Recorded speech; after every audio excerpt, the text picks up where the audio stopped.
Bonjour à tous, j'espère que vous allez bien. On se retrouve aujourd'hui pour une mise à jour de ce qu'il se passe sur le marché crypto.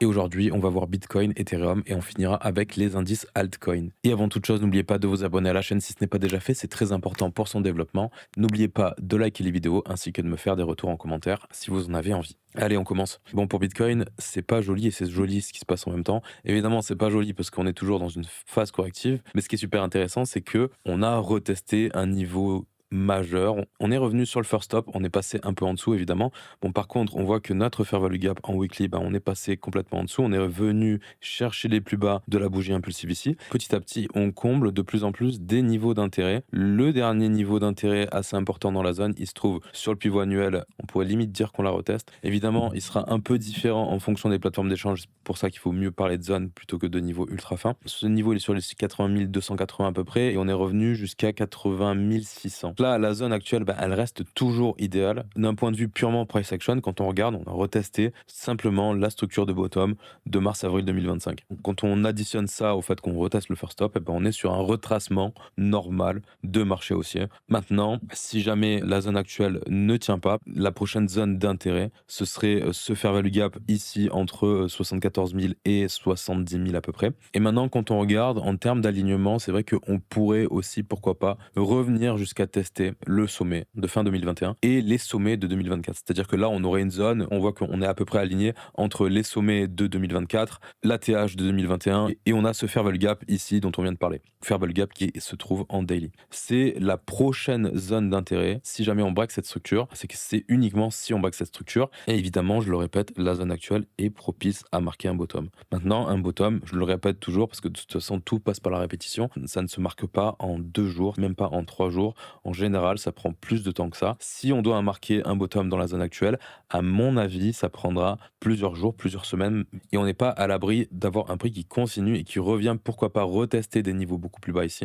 sans venir dans ce fair value gap. Okay, mais on ne sait pas exactement quelle forme ce bottom aura. Et comme on l'a vu dans les vidéos précédentes, un bottom, ça peut avoir une multitude de formes différentes. On peut voir que là, c'était pas forcément ultra intuitif, alors que ici, ça l'était beaucoup plus. Au niveau du court terme, quand on regarde nos moyennes mobiles, on peut voir qu'on est toujours dans un flux qui est bien baissier. On a vraiment un quasi-respect de notre 15 minutes. Il n'y a que ce moment-là, on a eu une tentative de break du 15 minutes et derrière, on a eu ce retest avec cette consolidation qui pouvait nous faire dire, OK, on avait la possibilité de repartir à la hausse. Et non, derrière, ce qui s'est passé, c'est que on a eu une reprise en contrôle du mouvement par les vendeurs avec gros flush, on break notre EMA 203 jours, on repasse sous notre 1 minute et on voit que pendant toute la descente, on s'est éloigné du 15, on s'est éloigné du 5 aussi et on a eu notre 1 minute qui tenait la tendance. Là, à court terme, justement, vu qu'on a quasiment retest notre pivot annuel et qui est quand même une super zone de localisation, on voit qu'on a une réaction haussière et voilà, ça reste quand même très léger pour le moment. On est dans la zone de notre first stop. C'est vrai que si on n'a pas de réaction haussière ici, si on ne recommence pas à avoir vraiment de la demande sur Bitcoin ici, il faut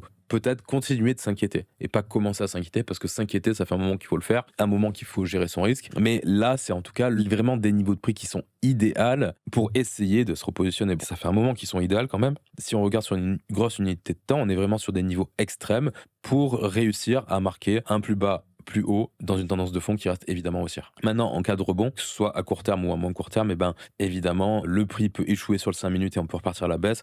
Le prix peut échouer sur le 15, sachant qu'en plus là, on voit qu'on a de belles confluences. On a le 15 minutes ainsi que notre EMA 203 jours ici. Et là, on a notre 5 minutes qui s'aligne avec le bas de notre tunnel 3 jours. À chaque rebond, on pourrait avoir des réactions baissières dans de belles zones de confluence ici. Au niveau de nos points pivots, on n'a pas grand chose à dire. Le prochain niveau d'intérêt, si jamais on casse notre pivot annuel, il se trouve sur les 75 700 et c'est un niveau de résistance trimestriel. Au niveau du price action, on peut voir que si jamais notre journée se clôture telle qu'elle, on aurait un fair value gap ici sur les 88 000. On pourrait évidemment le combler avant la fin de leur journée. Ça reste à voir. Ce qui est intéressant par contre sur une plus grosse unité de temps, c'est que en l'état, on voit qu'on a fait un fair value gap aussi dans un sens et dans l'autre, potentiellement, alors il faudra attendre la fin de la semaine prochaine, on pourrait avoir une belle zone qui pourrait bloquer le prix à la hausse ici, au final. Parce qu'on aurait un déséquilibre dans un sens et un déséquilibre dans l'autre. Et pour le savoir, il faut déjà attendre la clôture de cette semaine, puis attendre la clôture de la semaine prochaine. Il n'y a rien de formé pour le moment. Par contre, en l'état, on a beaucoup plus de chances que cette zone-là se forme, avec un point médian sur les 97 740. Ça, en l'état, selon la clôture de la semaine. À mon avis, cette zone, elle va se former, à part si on a un très gros rattrapage d'ici dimanche. Mais du coup, voilà, 97 750, ce serait un niveau important en hebdo en cas de rebond. Et d'ailleurs, on voit que ce niveau, il s'aligne aussi avec une fine zone ici, dans cette bougie qu'on n'a pas comblée totalement. Au niveau des Vegas, pour finir, c'est vrai qu'en cas de continuation baissière, on a aussi notre tunnel hebdo qui s'aligne avec ce fair value gap qu'on a en daily ici. Bon, comme quoi, on a aussi une belle zone de confluence sous notre bottom de mars-avril. Maintenant, au niveau de l'order flow, ce qu'on peut voir, c'est que depuis qu'on a cassé les 100K et même un peu avant, alors on a notre open interest qui augmente, mais on a un CVD spot et un CVD futur qui est quand même assez orienté à la baisse. On a une grosse agressivité vendeuse et on a des acheteurs qui n'arrivent pas à reprendre la main sur cette tendance, ce qui veut dire qu'il y a quand même une volonté de pousser le prix de plus en plus bas. Pour le moment, on ne trouve pas d'acheteurs sur tous ces niveaux de prix. On a vraiment des vendeurs qui sont assez complaisants. Enfin, c'est vrai que c'est quand même assez surprenant et ça faisait longtemps qu'on n'avait pas eu une réelle volonté vendeuse sur Bitcoin. Et là, ce qui est intéressant sur le mouvement qu'on a eu cette nuit, c'est qu'on a eu une énorme chute de l'open interest, une énorme chute aussi du CVD, que ce soit le spot ou le futur. Là, il y a vraiment, à mon avis, une entité qui a dû capituler sur ce mouvement de prix, qui s'est fait complètement liquider. Alors après, je sais qu'il y avait un cluster de liquidation sur les 82 400 à peu près, cluster de liquidation avec faible levier. Est-ce que c'est un groupe de personnes ou c'est juste une entité qui s'est fait liquider? Mais c'est vrai que ce genre d'événement, ça pourrait aussi marquer un bottom à court terme. Mais en tout cas, même sur les rebonds à court terme qu'on est en train de voir là, on n'a pas un gros retour de la demande. Par exemple, là, on voit que ce mouvement actuel, il est accompagné par un peu d'agressivité sur le spot, pas du tout sur le futur. Mais du coup, les acheteurs actuellement, ils sont assez frileux quand même, et les vendeurs continuent pour le moment à avoir un total contrôle, quoi. Maintenant, pour retourner sur la chart, au niveau du volume profile maintenant, pas de surprise, on est sorti de notre value annuelle et on est revenu sur un high volume node, donc high volume node qui correspond à notre bottom de mars-avril 2025. Et d'ailleurs qui est en confluence avec notre first stop. Et au niveau volume profile annuel, notre prochain niveau d'intérêt, c'est le haut de la value de l'année précédente juste sous notre bottom ici. Et ensuite, on aurait le point of control de l'année précédente sur les 66 800 $.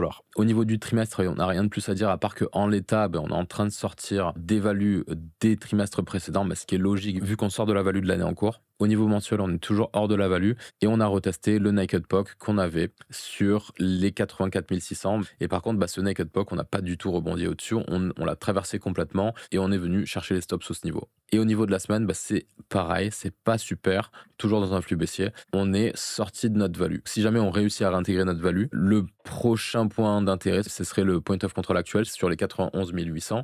Et par contre, ce qu'on voit, c'est qu'on a quand même une belle zone de déséquilibre ici, avec un point médian sur les 90 000 qui pourrait bloquer le prix à la hausse. En plus de cette zone en 4 heures qu'on a ici, sur les 85 000. Voilà pour Bitcoin. L'image d'ensemble, elle est quand même pas super, mais c'est un truc que je répète depuis plusieurs vidéos. C'est vrai que la zone actuelle, d'un point de vue positionnement long terme, si jamais on est dans l'hypothèse qu'on est en train de marquer un plus bas plus haut dans une tendance de fond qui reste haussière, c'est une zone qui est idéale, dans laquelle si votre conviction c'est que Bitcoin n'a pas fini son mouvement haussier, son cycle haussier, vous pouvez commencer à penser à vous repositionner ou à vous positionner. Bon, sur Ethereum, on n'a pas plus de surprises. On était venu combler cette première zone de déséquilibre en weekly et on a comblé notre seconde zone de déséquilibre qu'on avait en weekly ici. Et par contre, ce qui est intéressant, c'est qu'on est revenu sur une belle zone de support. On est revenu sur ces niveaux de mai-juin 2025 sur les 2700 à peu près.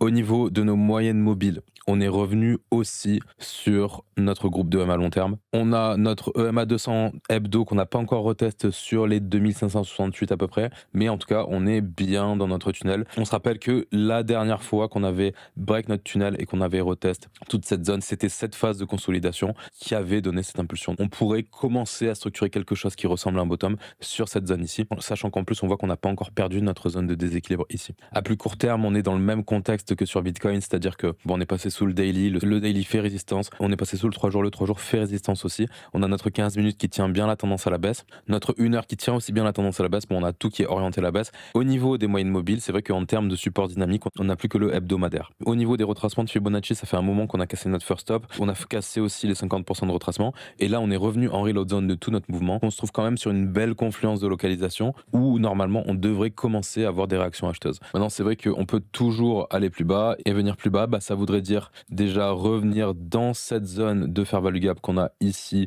juste sous notre tunnel hebdo, sur les 2345 à peu près. Et ensuite, on a toute cette zone qui est en partie ouverte avec un point médian sur les 1980 $. Au niveau des points pivots, on avait break notre pivot annuel, ce qui n'est pas forcément un super signal. Et là, on est revenu sur un niveau trimestriel qu'on avait identifié sur les 2700 $. Vraiment très très grosse confluence sur laquelle on est revenu sur Ethereum. Et le prochain niveau, ce serait un niveau annuel qu'on a ici sur les 2225, qui se situe juste sous ce fair value gap ici. Au niveau niveau du volume profile sur une vue annuelle, il n'y a pas grand-chose à dire. On a toujours notre point of control sur les 2500 $ à peu près. Sur le trimestre en cours, on est toujours en sortie de value et on est en train de réintégrer les values des premiers et second trimestres 2025. C'est vrai qu'il n'y a pas de grosse target intéressante. À part que oui, en termes de volume de positionnement, il y en a eu pas mal qui a été fait sur les niveaux de prix actuels et c'est là où on commence à avoir des réactions acheteuses quand même plutôt intéressantes. Sur le mois en cours, on est aussi en sortie de value. On voit qu'on a notre point of control actuel sur les 3200 $. Et un signal intéressant, ce serait qu'on réussisse à réintégrer notre value.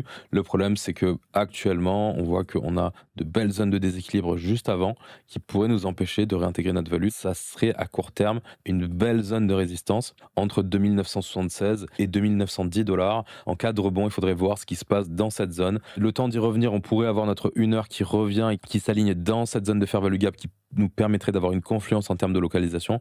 Il y a un scénario dans lequel on pourrait être sur Ethereum, c'est qu'on se retrouve dans une phase de range entre notre tunnel hebdo et notre 3 jours ici, comme ça. Évidemment, c'est schématique. Et au niveau de la semaine, il n'y a pas non plus de grosses surprises. On est sorti de la value de la semaine en cours. Actuellement, ce qui serait intéressant d'un point de vue purement volume profile hebdo, ce serait qu'on réintègre les niveaux de prix sur les 2845. Et au niveau de la force relative, on a un Ethereum qui se maintient plus ou moins contre Bitcoin. Bon, on est quand même dans un flux baissier, mais sur le mois, on est plus sur une phase de range qu'autre chose. On commence à se maintenir contre BNB. Par contre, on est toujours en sous-performance contre le Total 3 et les altcoins. Et pour finir, je vous fais un point rapide sur les indices altcoins parce qu'il faut faire quand même attention. On a été dans un contexte avec une force relative qui était assez importante contre Bitcoin. On peut voir que Bitcoin a bien corrigé, les alts se sont bien maintenus. Je vous ai fait l'hypothèse comme quoi les alts pourraient repartir peut-être beaucoup plus vite si jamais Bitcoin fait un bottom. Je pense que c'est toujours une possibilité.